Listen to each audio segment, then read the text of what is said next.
नमस्कार, आप देख रहे हैं काल चक्र। मैं हूं आपके साथ अंजलि आनंद और मेरे साथ हैं प्रश्न कुंडली विशेषज्ञ पंडित सुरेश पांडे जी। बहुत बहुत स्वागत है पंडित जी आपका। धन्यवाद। केतु आता है तो भूख मर जाती है, राहु आता है तो जंक फूड भाता है, मंगल आता है तो तीखा पसंद आता है। दशा बदलते ही क्यों बदल जाता है आपका स्वाद? तो क्या आपके स्वाद का कनेक्शन सिर्फ आपकी पसंद से है या इसका संबंध ग्रहों की दशा से भी है? शनि, राहु, केतु या मंगल जैसे ग्रह सिर्फ लाइफ में उथल पुथल लाते हैं या स्वाद को भी प्रभावित कर सकते हैं? ग्रहों की चाल कैसे तय करती है आपके फूड का मूड? यही आज काल चक्र में हमें पंडित सुरेश पांडे जी बताएंगे। और आज का काल चक्र आप सबके लिए बेहद ही महत्वपूर्ण है, क्योंकि देखिए कई बार हमारे अचानक से हैबिट में बदलाव आ जाता है और हमें लगता है ऐसा क्यों हो रहा है, हमें तो ये पसंद नहीं। लेकिन क्या होता है कि कई बार कुछ बदलाव होता है, उसके पीछे लॉजिक होता है, और वो लॉजिक ये होता है कि आपकी जब ग्रहों की दशा बदलती है तो अपने आप आपका मन लग जाता है। कई बार आप देखते हैं कि आप अचानक से कुछ भी ऐसा करने लग जाते हैं जो शायद उसके पहले ना किया हो। तो इसे ही आज समझेंगे, और खास तौर पर आज जो हमारी चर्चा है वो आपके स्वाद को लेकर, आपके फूड हैबिट को लेकर है। वो क्यों होता है, इसके पीछे क्या वजह है, आज पंडित सुरेश पांडे जी विस्तार से आपको बताएंगे। तो जानेंगे कि ग्रहों से स्वाद का क्या कनेक्शन है, ग्रह दशा बदलने पर स्वाद कैसे बदलता है, हमारा क्या खाने का मन करता है, ये तो हम पंडित जी से जानेंगे। लेकिन उससे पहले ये भी जानेंगे कि अन्न का शास्त्रों में, पुराणों में, वेदों में काफ़ी जिक्र किया गया है। इसके बारे में पहले हम पंडित जी से समझते हैं।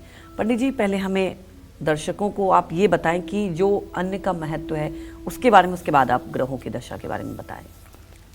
देखो, अन्न का अमूमन लोग अर्थ समझते हैं चावल, दाल, गेहूं, यही समझते हैं जी। मतलब अनाज। अनाज जो है वो अन्न, उसी को अन्न लोग समझते हैं जी। लेकिन सनातन धर्म में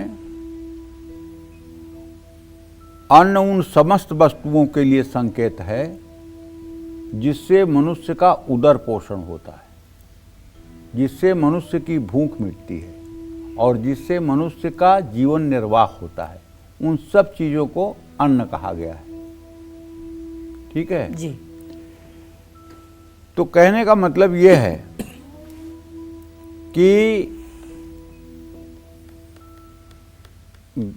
अन्न ब्रह्म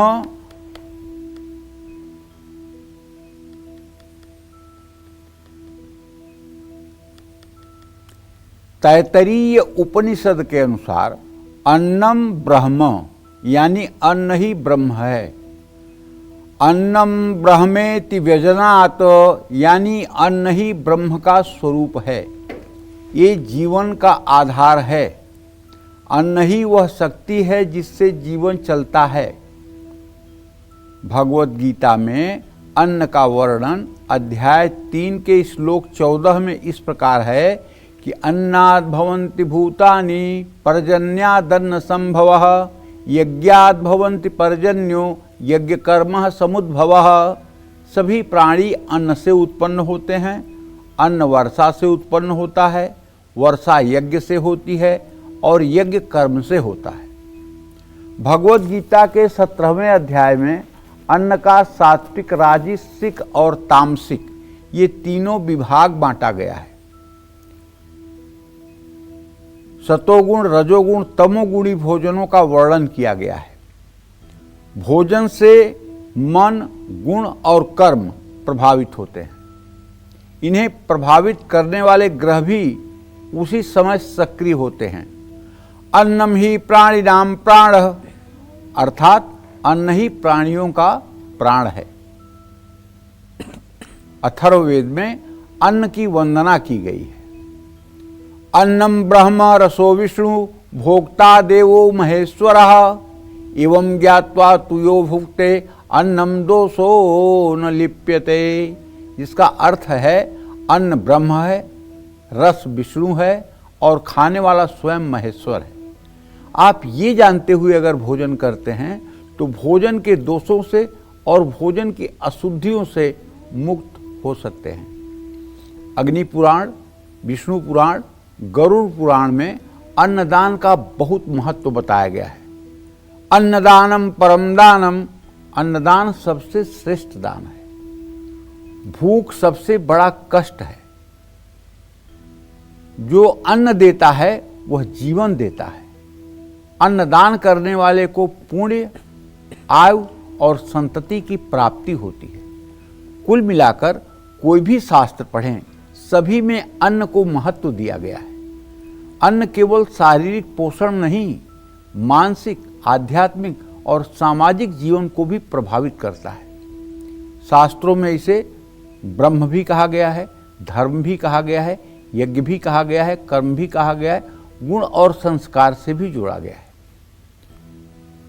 आदमी को भोजन करते समय कृतज्ञता का मतलब भगवान के प्रति कृतज्ञ होना कि हे प्रभु, आपने ये व्यवस्था मेरे लिए की है भोजन की, इसके लिए आपको अनंत कोटि बार प्रणाम करता हूँ और कृतज्ञता ज्ञापित करता हूँ।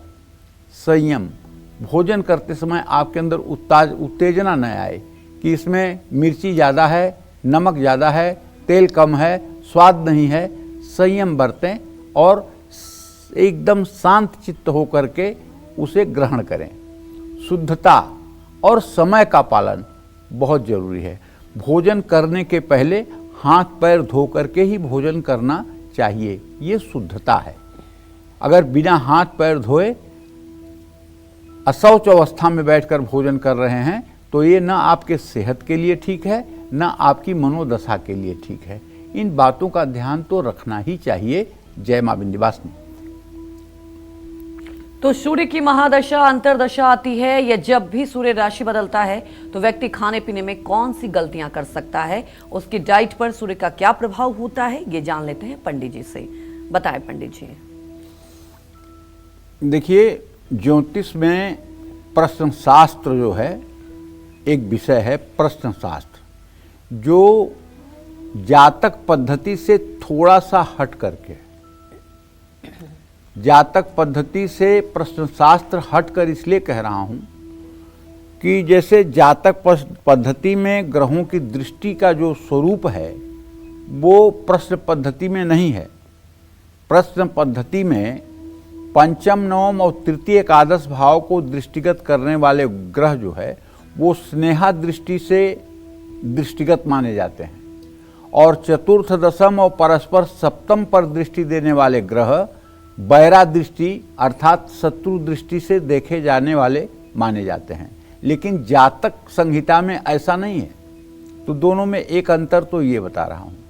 दूसरी बात, आप किसी की जन्म कुंडली देख करके ये निर्णय नहीं कर सकते हैं कि आज इस आदमी ने भोजन क्या किया है।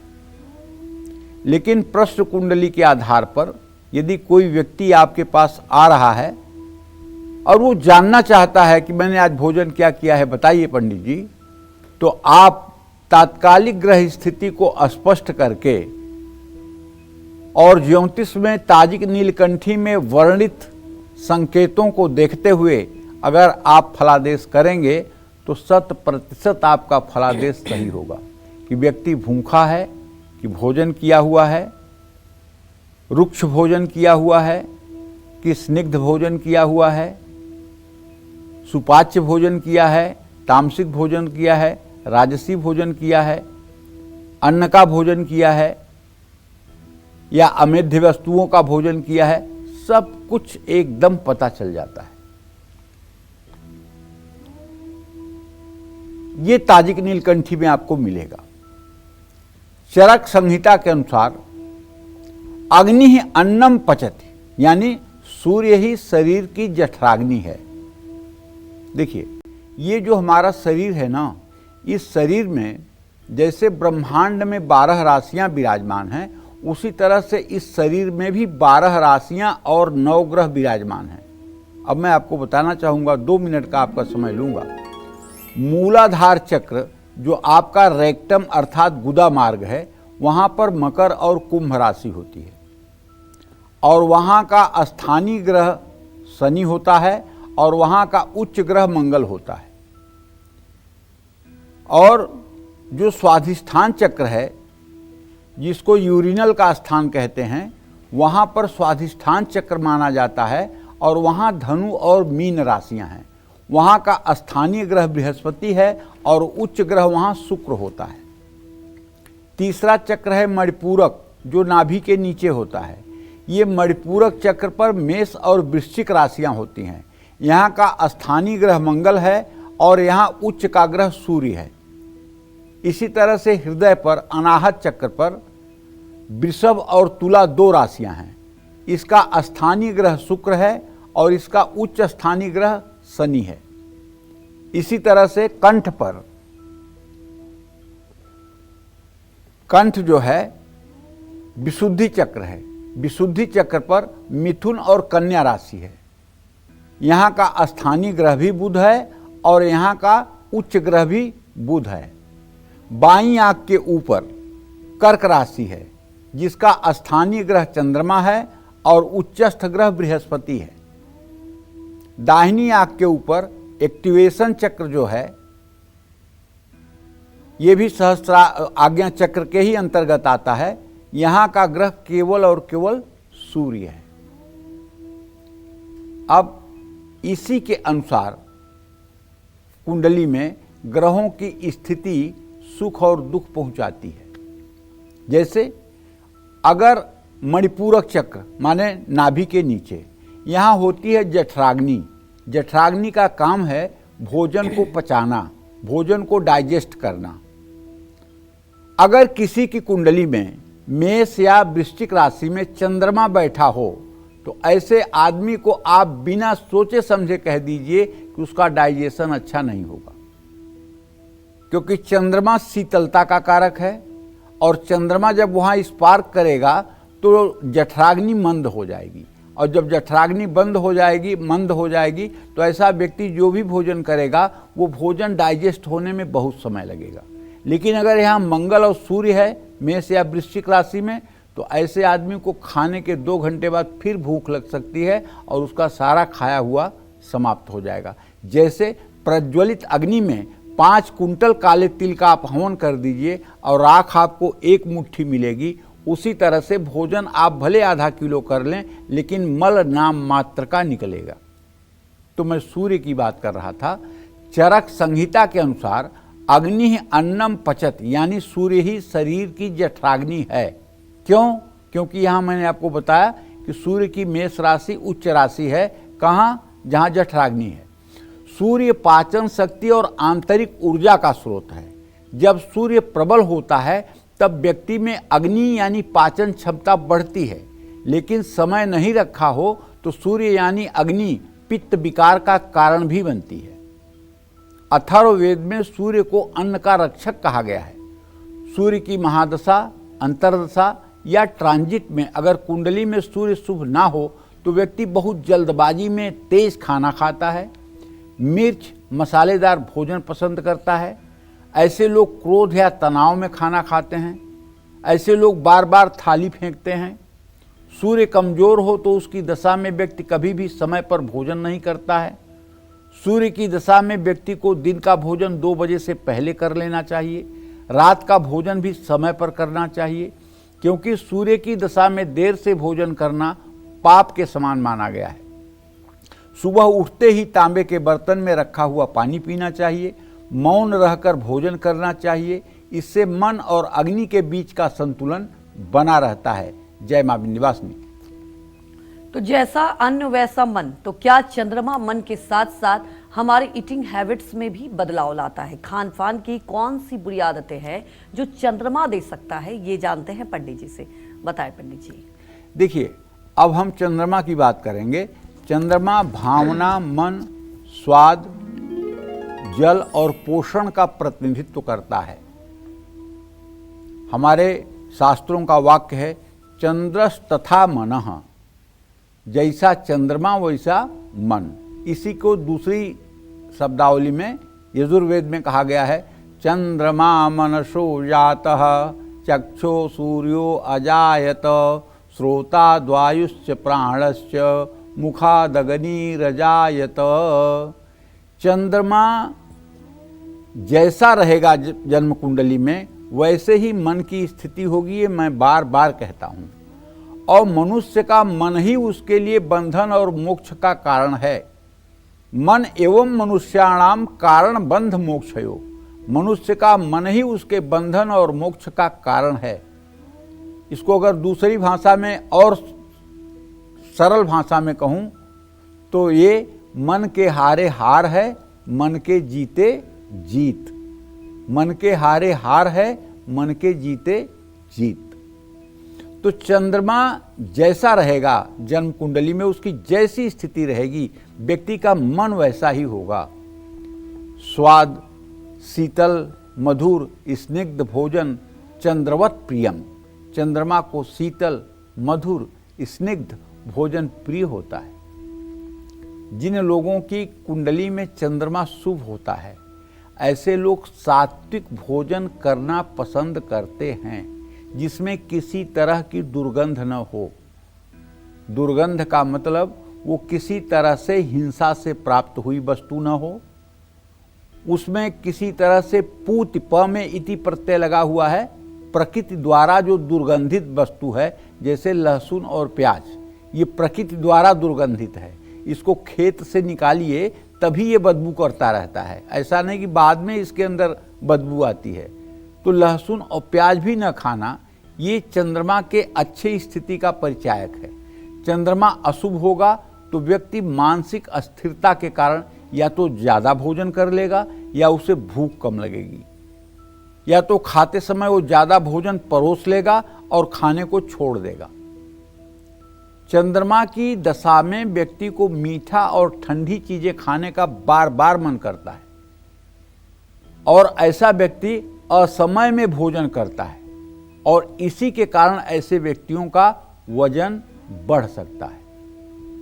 व्यक्ति रात में देर से भोजन करता है और उसका पाचन खराब होता है, बहुत ज़्यादा बाहर का खाना खाता है, मूड स्विंग के कारण भोजन में अनियमितता बनी रहती है। चंद्रमा राहु, केतु या शनि के साथ हो तो व्यक्ति तामसी भोजन करना पसंद करता है। चंद्रमा शनि के साथ हो तो व्यक्ति चिंता में या तो ज़्यादा खाता है या खाना बहुत कम कर देता है। चंद्रमा की दशा में व्यक्ति को सफ़ेद चीज़ों का सेवन करना चाहिए। दूसरों को भोजन कराने से भी चंद्रमा को बल मिलता है।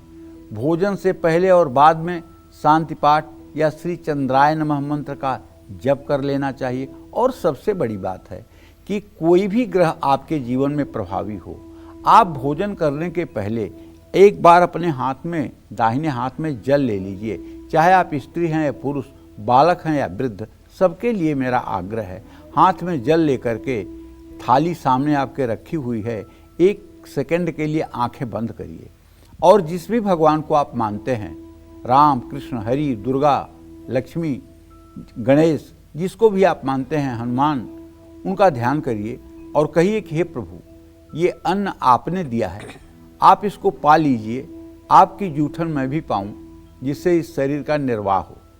और उसके बाद जल को थाली के चारों तरफ घुमा करके जल गिरा दीजिए। अगर संस्कृत कहना चाहते हैं तो संस्कृत में कहिए, तोदीयम वस्तु गोविंदम तुभ्यमेव समर्पयेत। क्या कहेंगे? तोदीयम वस्तु गोविंदम तुभ्यमेव समर्पयेत। हे गोविंद, आपके द्वारा दी हुई वस्तु को आपको ही समर्पित कर रहा हूँ, इसे स्वीकार करिए। तोदीयम वस्तु गोविंदम तुभ्यमेव समर्पयेत। एक दाना आपका भगवान नहीं खाएंगे, गारंटी है। कोई नुकसान आपका नहीं होगा, एक रोटी गायब नहीं होगी, लेकिन इतना करने मात्र से वो भोजन, अब तक जो अन्न था वो अमृत बन जाएगा। जो भोजन अभी तक अन्न था थाली में, वो अब अमृत बन जाएगा, क्योंकि वो आपने भगवान को समर्पित कर दिया है। और भगवान को जब समर्पित किया तो वो बन गया प्रसाद। और प्रसाद हर समय सभी प्रकार के दुखों का नाश करने वाला होता है। इसलिए कम से कम हम अपने सभी दर्शकों से चाहेंगे कि अपने घरों में एक ऐसा माहौल बनाएं कि घर के वृद्ध से लेकर बालक तक को भोजन करने के पहले भगवान का स्मरण करना और भगवान को भोग लगाने की आदत पड़ जाए। कम से कम दिन भर नहीं भगवान को याद कर सकते तो भोजन करते समय भगवान का स्मरण जरूर करें। अच्छा, तो अब अगर ये प्रक्रिया आप अपने मन में अपना लें तो निश्चित रूप से मन को शांति मिलेगी। और हाँ, एक बात और ध्यान रखना चाहिए सबको, वो ये कि जब भगवान को आपने भोग लगा दिया, भगवान का स्मरण करके भोजन आपने भगवान को समर्पित कर दिया, तो कभी उस भोजन का स्वाद मत बताइए, उसकी रेसिपी मत बताइए। रेसिपी क्यों न बताइए? क्योंकि वो प्रसाद है, प्रसाद की रेसिपी नहीं बताई जाती। अब वो भोजन नहीं रहा। प्रसाद की रेसिपी अगर स्वाद आप बताओगे तो ये प्रसाद का जो है अनादर होगा। नमक कम है, तेल ज़्यादा है, मिर्च कम है, पका कम है, कच्चा ज़्यादा है, ये सब बातें बिल्कुल नहीं। जितना आप ग्रहण कर सकते हैं उतना ग्रहण कर लें और चुपचाप उठ करके प्रसन्नतापूर्वक अपने कार्य में लग जाएं। जय मां विंध्यवासिनी। तो देखिए, पंडित जी ने सूर्य ग्रह और चंद्रमा ग्रह के बारे में बताया कि उसके बाद आपके ऊपर क्या इम्पैक्ट होगा, क्या फूड हैबिट में बदलाव होता है। पंडित जी, जैसा कि आप हमेशा कहते हैं, मंगल एक क्रूर ग्रह है। अगर किसी भी व्यक्ति की बात की जाए, मंगल से वो प्रभावित है, तो क्या सात्विक भोजन कर पाता है या नहीं? क्या इम्पैक्ट पड़ता है उस व्यक्ति पर? देखो, ऐसा है, चरक संहिता के अनुसार पित्तम तिक्तम कटु उष्णम रुक्षम मंगल प्रवृतम। पित्तवर्धक भोजन, तीखा, गरम, सूखा, ये भोजन मंगल प्रधान होता है। मंगल की दशा में व्यक्ति थोड़ा उग्र हो जाता है और इसका प्रभाव उसके भोजन पर भी पड़ता है। मंगल की दशा 7 साल की होती है। अगर मंगल कुंडली में आपके ज्यादा प्रभावी है और खास करके ये द्वितीय भाव से संबंध बना रहा है, तो ऐसा व्यक्ति ज्यादा तला भुना मिर्च मसालेदार भोजन करता है। मंगल की दशा में अगर अशुभ प्रभाव पड़ रहा है तो व्यक्ति बिना भूख के भी खाना खा लेता है। ऐसे लोग रात में देर से भोजन करने के आदी होते हैं। ऐसे लोगों को मांसाहार पसंद आता है। क्लेश, तनाव, ये सब पाचन दोषों के साथ व्यक्ति भोजन करता है। मंगल और राहु कुंडली में साथ हो तो व्यक्ति सिर्फ स्वाद के लिए खाना खाता है। मंगल की दशा में लाल मिर्च, गरम मसालों का कम से कम सेवन करना चाहिए। प्रोटीन युक्त आहार का संतुलित मात्रा में सेवन करना चाहिए। फास्ट फूड और तली भुनी हुई चीजें ना खाएं। शराब और धूम्रपान से मंगल की अशुभता कई गुना बढ़ जाती है। भोजन करते समय शोर शराबा, मोबाइल और टीवी से बचें। हनुमान चालीसा का नियमित पाठ करें। तामसिक भोजन से बचें। तांबे के बर्तन में रखा हुआ पानी पिएं। और एक बात ध्यान रखें,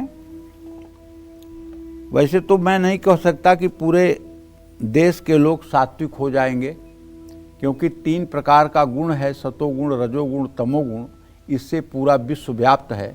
तो हम तो नहीं कह सकते कि सब लोग मतलब कि सतोगुणी हो जाएंगे, सब लोग सतोगुण का भोजन करेंगे, ये तो असंभव है। क्योंकि गोस्वामी तुलसीदास जी ने रामचरितमानस के बालकांड में लिखा है, जड़ चेतन गुण दोषमय विश्व कीन्ह करतार, संत हंस गुण पय गहई परिहरि बारी विकार। गोस्वामी जी कहते हैं कि जड़ चेतन जीव जंतु जितने भी हैं, इनको गुण दोषमय भगवान ने, विश्व ने, करतार भगवान ने, विधाता ने बनाया है। संत हंस गुण गहई, संत जो है जैसे हंस के गुण को ग्रहण करता है। हंस का क्या गुण है कि अगर पानी और दूध मिलाकर रख दिया जाए तो हंस दूध को पी लेता है, पानी को छोड़ देता है। तो उसी तरह से जो संत पुरुष होते हैं, संत हंस गुण गहई पय, वो गुण रूपी दूध को ग्रहण कर लेते हैं और अवगुण रूपी वारी पानी को त्याग देते हैं। तो आप इस संसार में आए हैं, इस संसार में अच्छाई भी है, बुराई भी है, और दोनों भगवान की बनाई हुई चीजें हैं। इसमें आपको डिसीजन लेना है कि आप किस रास्ते पर चलना चाहते हैं। आप हंस की तरह दूध पीना चाहते हैं, अच्छाई को ग्रहण करना चाहते हैं, कि आप बुराई को ग्रहण करना चाहते हैं। ये छूट आपको है, ये छूट आपको है। जय मां विंध्यवासिनी। ग्रहों की चाल कैसे तय करती है आपके फूड का मूड, और यही बता रहे हैं आज पंडित सुरेश पांडे जी। अपने चर्चा को आगे बढ़ाते हुए बात करते हैं बुध ग्रह की। बुध की महादशा, अंतरदशा या गोचर में क्या व्यक्ति अपनी सेहत पर ध्यान दे पाता है या नहीं, ये जानते हैं पंडित जी से। बताएं पंडित जी। देखिए, बुध जो है हमारे बुद्धि का तो कारक है ही है। बुध ग्रह से वायु तत्व और पृथ्वी तत्व दोनों समान मात्रा में होते हैं। बुध ग्रह में बुध ग्रह का संबंध पाचन तंत्रिका तंत्र, हाथ पैर और मस्तिष्क से होता है। बुध शुभ हो तो व्यक्ति संतुलित, पौष्टिक और ताजा भोजन करने का शौकीन होता है। फल, हरी सब्जियां और दालें खाना ऐसा व्यक्ति पसंद करता है। कुंडली में बुध अशुभ हो, बुध की महादशा या अंतरदशा या गोचर हो तो व्यक्ति फास्ट फूड ज़्यादा खाने लगता है। व्यक्ति के अंदर फास्ट फूड खाने की आदत बढ़ जाती है। अधपका भोजन या जल्दबाजी में भोजन करने का ऐसा व्यक्ति आदी हो जाता है। बुध की दशा में व्यक्ति भारी भोजन खाता है। व्यक्ति बार बार भोजन करता रहता है। ज्यादा नमक और खट्टा भी खाता है। बुध की दशा में व्यक्ति ज्यादा रूखा, सूखा और पचने में भारी भोजन खाता है। व्यक्ति बार बार भोजन करता रहता है। ज्यादा नमक और खट्टा भी खाता है। बुध की दशा में व्यक्ति ज्यादा रूखा, सूखा और पचने में भारी भोजन खाता है। कुंडली में बुध मंगल की युति हो तो कुंडली में बुध और मंगल की युति हो तो व्यक्ति बहस करते हुए खाना खाता है। कुंडली में बुध कमजोर है और मंगल मजबूत है तो ऐसे स्थिति में भूख तेज लगती है, लेकिन पित्त की समस्या रहती है। बुध की दशा में हमेशा धीरे धीरे और अच्छी तरह चबाकर भोजन खाएं। सोमवार और बुधवार को हरे पत्तीदार सब्जियों का सेवन करें। देखिए, अब हमारे शास्त्रों की मान्यता ये है कि भोजन स्वाद के लिए नहीं, भोजन शरीर निर्वाह के लिए करना चाहिए। भोजन स्वाद के लिए नहीं, शरीर निर्वाह के लिए करना चाहिए। और सनातन धर्म की मान्यता है कि भोजन यदि भगवान को समर्पित कर दिया गया तो फिर उसके स्वाद का कोई मतलब नहीं रह जाता। तब वो प्रसाद है, और प्रसाद सब प्रकार के दुखों का नाश करने वाला होता है। जब भगवान श्री कृष्ण थे, धर्मराज युधिष्ठिर और अर्जुन थे। धर्मराज युधिष्ठिर ने भगवान की प्रेरणा से इसी दिल्ली में, इंद्रप्रस्थ में राजसूय यज्ञ का आयोजन किया, जिस यज्ञ में सनत, सनातन, सनंतन, सनत कुमार, ये जो ब्रह्मा के पुत्र हैं, ये सब आचार्य थे। और उसमें मुख्य रूप से भगवान श्री कृष्ण थे। साक्षात श्री कृष्ण उस यज्ञ में विराजमान थे। उनकी पूजा सेवा होती थी और वो आतिथ्य भगत भी देखते थे। यज्ञ संपूर्ण हुई, बहुत अच्छे तरीके से यज्ञ हुई, बहुत वैभवशाली यज्ञ हुई और यज्ञ बड़ा सकुशल संपन्न हुआ। ब्राह्मणों ने, वेद पाठियों ने भोजन किया। सब प्रकार के लोगों को बुला करके आदर पूर्वक दीन दुखियों को भी सम्मान पूर्वक भोजन कराया गया। भोजन के पश्चात धर्मराज युधिष्ठिर भगवान कृष्ण के पास गए। बोले, प्रभु सब कुछ तो हुआ लेकिन एक चीज नहीं हुआ। बोले, क्या? कहन, यज्ञ के अंत में जब भोजन हो जाता है तो शंख बजनी चाहिए और शंख अपने आप बजनी चाहिए।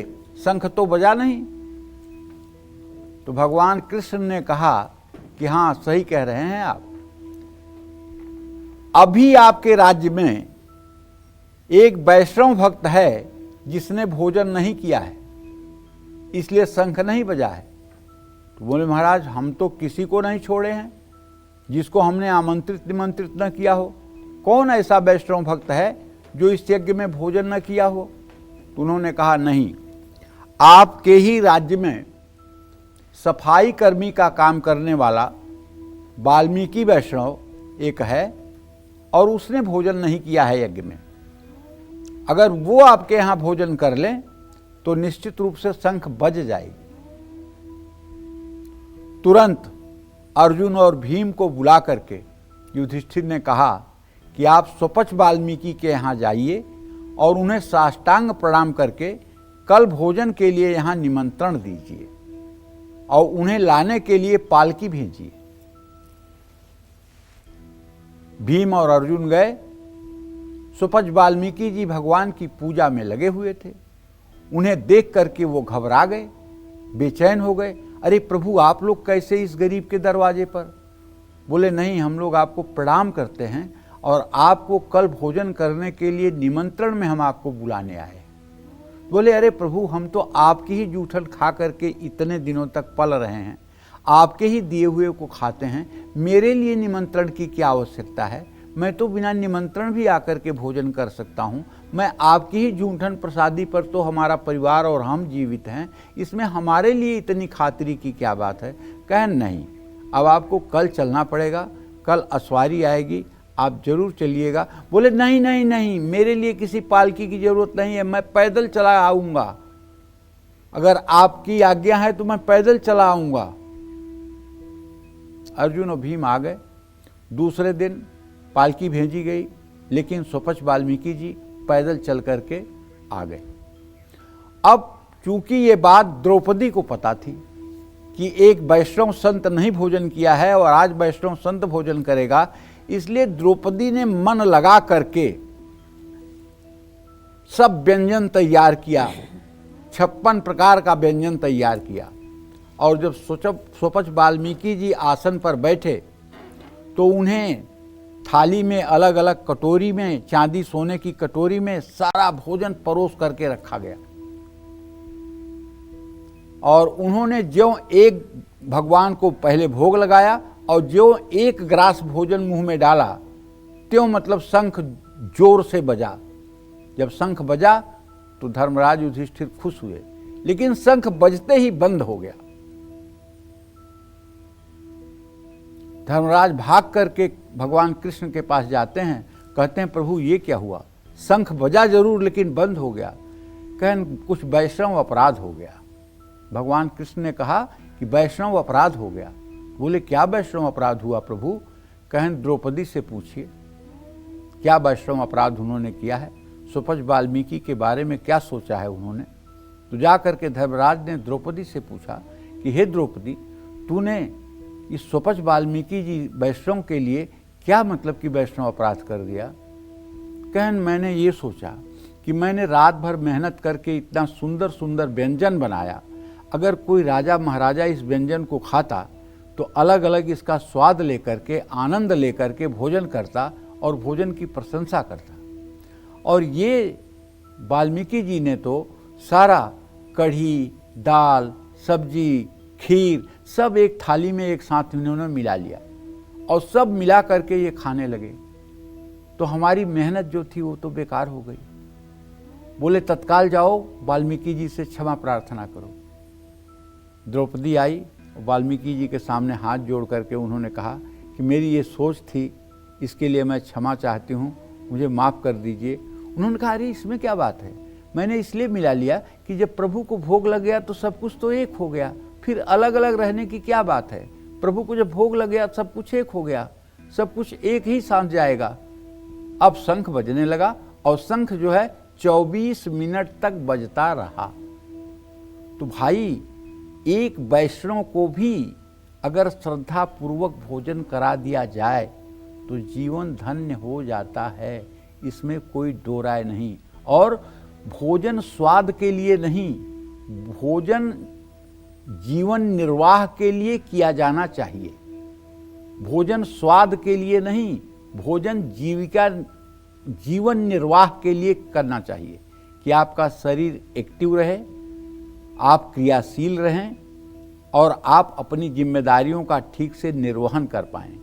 जिह्वा के स्वाद के लिए भोजन नहीं करना चाहिए।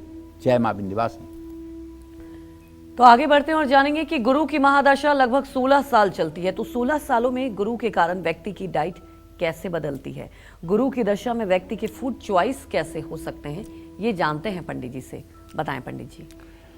देखिए, बृहस्पति के बारे में तो बात यह है कि ये आकाश और पृथ्वी तत्व से संबंध रखते हैं। गुरु ग्रह भारी, स्थिर, मधुर, सात्विक और पोषक है। गुरु कब प्रधान है? महाभारत के अनुशासन पर्व के अनुसार अन्नम ब्रह्म, यानी अन्न स्वयं ब्रह्म है। जो अन्न देता है वो गुरु के समान है। गरुड़ पुराण के अनुसार गुरु की कृपा से प्राप्त अन्न अमृत के समान फलदायक होता है। मनुस्मृति के अनुसार अन्नम ही ब्रह्म रूपेण यज्ञेषु प्रतिपद्यते, गुरु अन्न के ब्रह्म रूप का कारक है। सात्विक अन्न गुरु को बल देता है। गुरु की महादशा, अंतर्दशा या प्रत्यंतरदशा या गोचर जब भी आती है तो व्यक्ति को भारी भोजन या ज़्यादा मीठा खाने की आदत पड़ जाती है। ऐसे लोग अगर शुगर भी हुआ है तो फ्रिज में से मिठाई चुरा चुरा के खा लेते हैं, घर वाले ताकि न जाने। यह अनुभव में देखा गया है। और ऐसे लोग भोजन भी ज़्यादा करते हैं, खाने के बाद उसे आलस्य भी आता है और पाचक अग्नि मंद हो सकती है। ऐसा व्यक्ति बिना भूख के भी सिर्फ अन्न का अपमान न हो इसके लिए भी खा लेता है। गुरु ग्रह की शुभता के लिए हल्का आहार लेना चाहिए। दूध, दही, छाछ, खिचड़ी, शहद, गुड़, बेसन, आम, केला और खजूर का सेवन करना चाहिए। बृहस्पति सात्विकता के कारक हैं। सतोगुण, रजोगुण, तमोगुण। सात्विक भोजन जो होता है ये सतोगुण की वृद्धि करता है, ध्यान, भजन, सेवा की वृद्धि करता है। और राजसी भोजन जो है वो कामना, वासना का उदय करता है। और तामसी भोजन जो होता है वो आलस्य, निद्रा और प्रमाद को जन्म देता है। गीता के 17वें अध्याय में तामसी भोजन के बारे में भगवान श्री कृष्ण कहते हैं, यातयामम गतरसम पूति परियुष्टम च यत उच्छिष्टमपि चामेध्यम भोजन तामसः प्रिय। यातयामम, याम कहते हैं प्रहर को। यातयामम माने 3 घंटे से ज्यादा का बना हुआ भोजन। गतरसम, कोई ऐसा फल जिसका रस सूख रहा हो। पूति, प में इति प्रत्यय लगा हुआ है, प्रकृति द्वारा दुर्गंधित। ये क्या है प्रकृति द्वारा दुर्गंधित? लहसुन और प्याज है। पूति, पर्यूषित, पर्यूषित माने जो संग दोष से खराब हुआ हो। जैसे बासी अन्न रखा हुआ है, उसके बगल में ताजा अन्न बना के रखा जाए, वो पर्यूषित हो जाएगा। च यत, किसी भी प्रकार की नशीली वस्तु। चा मेध्यम, हिंसा से प्राप्त कोई भी वस्तु, चाहे वो मछली हो चाहे वो बकरी बकरा हो, हिंसा से कोई भी प्राप्त वस्तु। भोजन तामसः प्रिय, तामसी पुरुष को ऐसा भोजन प्रिय होता है। और जब वो व्यक्ति तामसी भोजन करेगा तो उसके अंदर आलस्य, निद्रा, प्रमाद, ये 3 अवगुण उदय हो जाएंगे, इसमें कोई संदेह नहीं है। जय मां विंध्यवासिनी। तो शुक्र के कारण क्या व्यक्ति घर का खाना कम और बाहर का ज्यादा खाता है? शुक्र के कारण ईटिंग हैबिट्स कैसे बदलती है और इसका क्या असर होता है, आइए जानते हैं। बताएं पंडित जी। शुक्र ग्रह को मधुर रस का स्वामी माना गया है। शुक्र भोजन में दूध, घी, शहद, फल, मिठाई, कच्चे और ताजे फलों की तरफ व्यक्ति को आकर्षित करता है। शुक्र ग्रह सौंदर्य, वासना, रस विलासिता, मिठास और सुख का कारक है। ये बात ध्यान रखनी चाहिए कि सूर्य शुक्र राजसी भोजन का कारक है। राजसी भोजन जिसमें दांतों को मेहनत कम करना पड़े, मुंह को मेहनत कम करना पड़े और धीरे से वो अंदर चला जाए, वो भोजन, जैसे रसगुल्ला, रसमलाई, कोई ऐसी मिठाई, कोई ऐसा पेय पदार्थ जिसमें दांतों को बिल्कुल मेहनत न करना पड़े, जीभ को चबाना न पड़े और वो धीरे से अंदर चला जाए, वो शुक्र से प्रभावित भोजन है। मधुर, ठंडक, स्निग्धता और तृप्ति का प्रतिनिधित्व शुक्रदेव करते हैं। शुक्र शरीर में मूत्र, त्वचा, वसा, प्रजनन अंगों से संबंधित है। शुक्र की दशा में व्यक्ति का सौंदर्य और स्वाद की तरफ आकर्षण बढ़ता है। ऐसा व्यक्ति खोजता है, अरे इस जगह कहाँ अच्छा भोजन मिलता है, कौन से होटल में बढ़िया भोजन मिलता है, फिर वहाँ जाके लाइन में लग जाता है, चाहे आधे घंटे बाद इंतजार करके भोजन का नंबर आए, वहाँ भी व्यक्ति खड़ा रहता है। किस लिए? स्वाद के लिए। और स्वादिष्ट, मीठा, कुरकुरा, ठंडा और चिकनाई वाला भोजन ऐसा लोग खाना पसंद करते हैं। शुक्र विलासिता का भी कारक है। ऐसे में व्यक्ति बाहर का खाना खाने का ज़्यादा शौकीन होता है। शुक्र की दशा में दूध से बनी चीज़ों की ओर व्यक्ति की रुचि बढ़ जाती है। कुंडली में शुक्र हो तो ये आदतें अनियंत्रित होकर नुकसान पहुंचाती हैं। शुक्र की दशा में व्यक्ति बार बार और बिना भूख के भी भोजन करता है, तेजी से खाना खाता है। शुक्रवार और शुक्र ग्रह की शुभता के लिए दूध, घी और मिश्री का सेवन जरूर करना चाहिए। जय मां विंध्यवासिनी। शनि एक क्रूर ग्रह है। शनि की चाल बदलते ही क्या आपका स्वाद और पसंद भी बदल सकता है? आइए जानते हैं पंडित जी से। बताएं पंडित जी। शनि ग्रह का स्वभाव गंभीर, कठोर, धीमा, शुष्क और स्थिर है। शनि कष्ट, तपस्या, देरी, अनुशासन और कर्म का फल देने वाला माना गया है। शनि के बारे में, शनि का तत्व पृथ्वी है। शनि शरीर में त्वचा, हड्डियां, गठिया, मल प्रणाली और वसा से जुड़ा हुआ है। शनि की दशा आपकी कुंडली में अगर शनि अशुभ होगा तो ऐसे व्यक्ति को कब्ज की बीमारी जरूर होगी। अगर शनि मकर कुंभ राशि में नहीं होगा, तुला राशि में नहीं होगा, मंगल या सूर्य की राशि में होगा, तो ऐसे व्यक्ति को कब्ज की बीमारी होगी और ऐसे व्यक्ति को शौचालय में ज़्यादा देर तक बैठना पड़ेगा। ऐसे व्यक्ति का जल्दी पेट साफ नहीं होता है और ऐसे व्यक्ति का भोजन अनियंत्रित होता है। और यदि शनि अशुभ हो तब तो व्यक्ति को भाग्य के अधीन अच्छा भोजन मिल ही नहीं पाता। रूखे सूखे जैसे तैसे भोजन से ही आजीविका का निर्वाह होता है। किसी दया या किसी की कृपा से ही भोजन प्राप्त होता है। अपने पुरुषार्थ से कम भोजन प्राप्त होता है। ऐसे व्यक्ति कम तेल मसालेदार और संयमित भोजन का अगर अपने को नियम बनाएं तो शनि अशुभ भी हो तो भी शुभ हो जाएगा। और अगर शनि अशुभ होगा तो व्यक्ति कड़वा और रूखा भोजन करेगा। शनि की दशा में कई संघर्ष आने के कारण व्यक्ति की भूख प्रभावित होती है। शनि अनियमित खान पान की आदतों को बढ़ा सकता है। शनि की दशा में व्यक्ति ज़्यादा देर तक भूखे रहता है या बहुत ज़्यादा उपवास करता है। व्यक्ति कभी भी समय पर भोजन नहीं करता है। शनि संयम और तपस्या का ग्रह है। ऐसे में शाकाहारी भोजन लेना फायदेमंद है। करेला, नीम, काले तिल, जौ शनि से संबंधित हैं। इनका संतुलित सेवन भी फायदेमंद होता है। एक बात अच्छी तरह से जान लीजिए, क्योंकि मैंने कार्यक्रम के शुरुआत में ही बताया था कि शनि का जो स्थान है वो मनुष्य का गुदा द्वार है। जो मूलाधार चक्र है वहाँ पर शनि की स्थिति है और वहाँ का उच्च ग्रह राहु है।